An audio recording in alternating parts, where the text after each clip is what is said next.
Welcome to the MSc Cyber Security Program talk. The purpose of this talk is to give you a little more information about what our cybersecurity program looks like, the modules that make it up, the different topics you'll be studying. I'd also like to talk a little bit about the team that will be delivering the program and our wider interests in cybersecurity here at the university. But before I get into that, a little about who I am. My name is Nathan Clark. I'm a professor of cybersecurity and digital forensics at the university, and I'm the curriculum lead for cybersecurity, which means I've helped to design and create these programs. I've got a wide variety of interests within the domain and have studied and supervised and published lots of different papers across the whole gambit of the cybersecurity domain. But I have particular interests in the development of biometric technologies, in solving problems in digital forensics, and also the application of artificial intelligence to these complex cybersecurity problems. But more about me and the team a little bit later. What I wanted to start with was to talk a little bit about the cybersecurity industry itself. Now, the fact that you're listening to this presentation would suggest you have either decided to focus on cybersecurity as a future career, or at least you're thinking about it. And what I want to highlight as an industry, the cybersecurity domain really has a significant skills shortage currently. And what I presented here are just 3 different studies that have been published in recent years, talking about the nature and scale of some of the skills shortage. So we have Ernst & Young's Global Information Security Survey indicating 58% of organizations say they lack the skilled resources, and this being one of the main obstacles to addressing cybersecurity. Our own UK National Audit Office suggested it could take up to 20 years to be able to bridge this skills gap and have qualified graduates with the skills they need. And ISC Squared, which is an organization that runs and manages one of the most well-known professional certifications in industry, CISP, suggested the global shortfall is somewhere around 4 million cyber professionals. So it certainly suggests that the market is a significantly growing market for graduate opportunities moving forward. The program is designed to provide a holistic understanding of the cybersecurity curriculum, and in doing so provides a broad understanding of all the different subject matter that make up the domain of cybersecurity. The MSc itself dates back to 2004, and the nature of the curriculum, the program itself, has evolved and changed in line with how industry has changed and the growing understanding and knowledge of cybersecurity, new technologies, new countermeasures, new threats. And we're always in a continual process of adapting and modifying the curriculum to ensure it matches exactly what both industry and learners need today. I've got a set of kind of 4 objectives here that provide a high-level overview of what we really expect learners to achieve coming out of this program. So to produce high-level awareness of the issues arising and the need to protect computer information systems and associated assets. This is about understanding a little bit about the threat landscape, understanding how those threats evolve and change. And in particular, we spend a bit of time looking at the historical trends and understanding how those historical trends can help predict different changes that might happen in the future. And that itself then leads to an understanding of the countermeasures controls one might need to protect systems in the future also. To provide knowledge of the technologies for effective provision and management of cybersecurity. This is an understanding of what those security countermeasures are, about providing layers and defense in depth, but also about management. So understanding that actually it's not okay to be spending huge amounts of money and resource on assets that have very little value to the organization. So it's about ensuring that the security we put in place is commensurate with the information that those countermeasures are protecting. We also want to make sure the learner has the necessary skills to be able to design and test and evaluate the security of systems. So this comes from a couple of different directions. It comes from the idea of making sure the learner knows how to do some penetration testing, so to robustly test information systems of an organization to ensure that ports and systems are locked down so that they're not vulnerable to an outside attack. But it's also about understanding, if you were to architect systems from the ground up, what are the processes and procedures you need to put in place. It requires a detailed understanding of cryptography, not from a mathematical fundamental basis, but in order to understand actually how to apply it in practice to ensure that the security of these systems, which today invariably are network-based applications and systems, remain protected at all times. And we also want to make sure the learner understands when incidents do happen, what are the processes, procedures, and tools they need to actually understand how that happened and to mediate effectively remedies. This involves a couple of complementary subject areas of intrusion detection, intrusion analysis, and digital forensics, so the investigation of computers and mobiles and specific devices themselves in order to be able to identify who, what, and where in that particular circumstance. Now you'll see these objectives map quite strongly onto the program structure itself. So a little bit about the program structure, common to all UK-based master's degrees. This is a 180 credit program. So the little boxes there are each worth 20 credits, and the MSc project itself is worth 60. And it's roughly broken down in semester 1, semester 2, and the summer period. So it is a 12-month full-time qualification, although it can also be done in part-time mode also. Just a little bit about some of these modules in a bit more detail. So information security management and governance is very much the module that looks at all the security management aspects, the procedure and policy aspects that organizations can put in place. It also touches upon the legislative and the regulatory aspects. So things like the General Data Protection Regulation and the Investigatory Powers Act, and all these different pieces of legislation that come in that organizations need to be aware of in order to make sure they're both compliant to and help provide better protection of their information systems and information. There's also a big focus here on the human aspects of security. So topics such as social engineering come through. How do we get people to better understand how to behave securely so that they're less vulnerable to social engineering, phishing, and other types of attack? The second module in semester 1 is security operations and incident management. And this is a module focused very much upon understanding how computer emergency response teams, CERTs, or computer security information response teams, come together to provide effective protection for organization, what the team makeup is, how they deploy certain technologies, such as intrusion detection or prevention systems, and then actually how they manage that incident as well. So the analysis aspect of the intrusion in order to be able to look at network traffic and pinpoint how particular attacks got in, what particular systems have been impacted, and what data might have been exfiltrated from the system itself.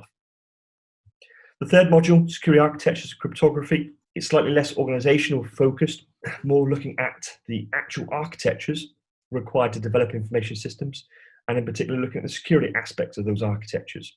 So topics such as defense in depth, least privilege, default deny, and how we build information systems that are secure from first principles, rather than looking to design security as a bolt-on add-on afterwards. We're looking to design systems, and today they're inherently network-based, as I previously mentioned, so the topic of cryptography here is critically important, both managing data in transit, but also data at rest, to ensure that even when attackers can get access to systems, the information that they get hold of, it is in a cryptographically secure fashion that makes it incredibly difficult for them to break. As I highlighted, it's not about understanding all of the core mathematics. We're not looking to design new cryptographic algorithms in this program. It is very much focused upon applying what currently exists to the design of secure systems. In semester 2, we have another 3 modules lined up in the full-time mode. The first on ethical hacking. This is our module that focuses very much upon penetration testing of organizational IT systems. So drawing upon well-understood tools and techniques for probing and understanding both passively and actively how systems can be attacked. And of course, we teach this not with a view of teaching you to become a hacker, but the reason why the word ethical is in there is an understanding that organizations need to be able to do this to their own networks in order to understand what vulnerabilities exist, in order to try to patch them and mitigate the risks as much as possible. Digital forensics and malware analysis is very much the complementary module to the security operations and incident management. So the output of the incident management process typically is to identify a computer via an IP or maybe many computers. And it's where digital forensics then comes in to actually look at that particular isolated machine and to understand in a forensic manner what has happened, who did what and where. And quite often this obviously involves malicious software. So there's a big aspect of understanding how to analyze malware in a safe environment in order to be able to identify what has gone on. With digital forensics in particular and ethical hacking, we have aligned a lot of the course materials towards professional recognition, professional qualifications. So ethical hacking, for instance, is aligned to EC Council's Certified Ethical Hacker Program. And we have for many years also offered the opportunity for students to take that professional qualification as part of the program. And within digital forensics, we've also aligned, and the practice-based elements within this module are focused upon Access Data's Forensic Toolkit, which is a widely used industry piece of forensic software for the investigation of computers and mobile devices. The final module in semester 2, Cyber Physical Systems Security, is also looking in part at pen testing, but also in part looking at how to design systems. So it takes a little bit of the security architectures, ideas in learning, and also a little bit of the ethical hacking, but applies it to the cyber physical systems environment. So looking at technologies that very much go across the cyber physical space, devices such as IoT-based systems, autonomous cars, and in particular at Plymouth, we have an interest in maritime cybersecurity. So looking at that barrier over the bridge-based systems that control ships, in order to understand how they're vulnerable, but then also to start to design the security systems in order to make sure those vulnerabilities can be mitigated, but how new systems can also be designed securely. Then we have the MSc project, which is the 60 credit module, notionally put into the summer period, and that is where the lion's share of the work actually is undertaken. But we will identify the kind of project idea in semester 1. We'll also identify an appropriate supervisor whose subject specialism and background is also well suited to be able to help support and guide you through the MSc project process. What we try and do here, particularly at MSc level, is to make sure that the project has a good degree of innovation and creativity in it. So this is looking at identifying a real problem that nobody has done before, and looking at identifying certain questions, and then developing an appropriate project around that to be able to address and answer that question. It's very, very common. Outputs of the MSc project do subsequently get published in international conferences and journals, which is somewhat a measure of the quality of the work that's been undertaken as part of the MSc project itself.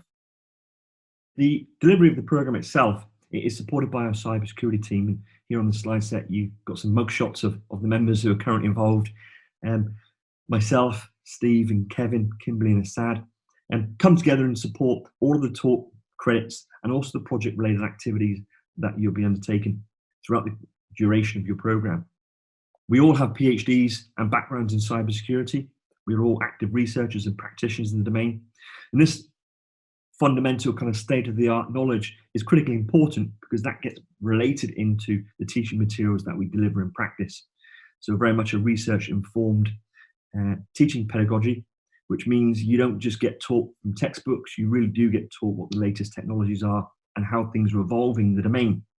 Because in actuality, no matter how much we tell you what it looks like today, computer science, and particularly in cybersecurity, it's evolving all the time. And actually what we need to be able to do is embed the skills within you to be able to adapt and continually learn what these new technologies are and how these new solutions work in practice.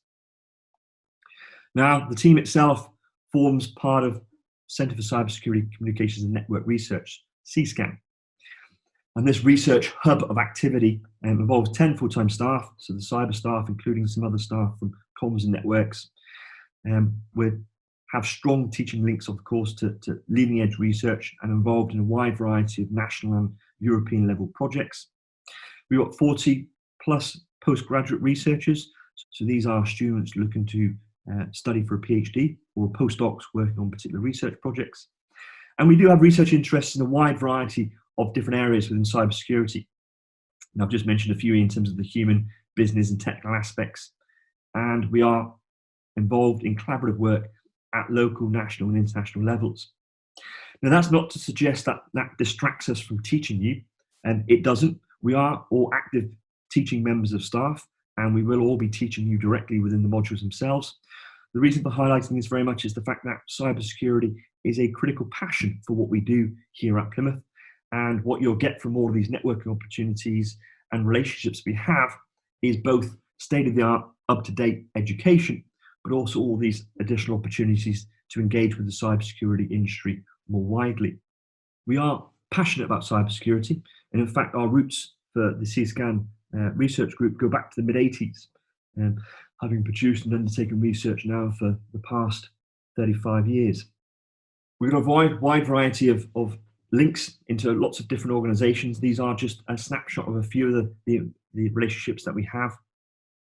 And quite often, many of the people from these organizations will be coming down to deliver guest lectures, and will be coming down to networking opportunities, where the students get to interact with them and better understand who they are, what they're doing, and how they can start to impact what the students want to do moving forward. I've got a few slides here to talk about some of the impact that some of our researchers had. The reason for highlighting this is because, of course, the quality of the teaching, the quality of the program very much depends upon the people that are actually delivering it in practice. So I wanted to highlight that, for us, cybersecurity is a very strong component of what we do here at the university. And I've just got a few kind of captures from a variety of different websites. We've got the Cybership Lab, and this is one of the most recent research grants that we've got, a grant of up to 3 million to build the UK's first cybership lab. So this will provide a cyber range type of capability specifically for the maritime sector. And it will provide you guys opportunities moving forward, for instance, to think about how to actually do some pen testing and cyber physical system hacking against some of these maritime-based systems, in addition to kind of the more traditional IT-based pen testing techniques that we use. We've also got some slides here talking about some of the work that we've done within authentication, passwords, and biometric-based approaches, which is an area that we're particularly recognised both in the UK and internationally. Academic staff are also heavily involved in a wide variety of wider community actions within the cyber area itself. So in a couple of these, our colleague, Professor Steve Fennell, is the Editor-in-Chief of Information Computer Security. Myself and Steve are both on the editorial board for Computers and Security. And Computers and Security is the oldest of the cybersecurity journals, and probably top 2, top 3 in terms of ranking worldwide. And then some of these other pictures are books that colleagues within the team, Steve, myself, and others, have either published in its entirety or contributed chapters towards over the years. So we are very much a body of staff that aren't just simply teaching from textbooks. We are actually the ones writing it, and that really does feed through in terms of the quality and nature of the teaching and experience that you have here at Plymouth. That brings us to an end of the talk itself. I've got some contact information on the slides. There's the admissions query if you have a general query about admissions, but I've also put my email there as well. If you'd like to contact me directly, you're more than welcome. If you have any particular questions about any aspect of the program itself, please do drop me an email. If you'd like to know more about the staff and what we do, again, if you simply Google any of our names, you'll find a whole load of information about activities we're up to and what we're doing. And thank you very much for listening.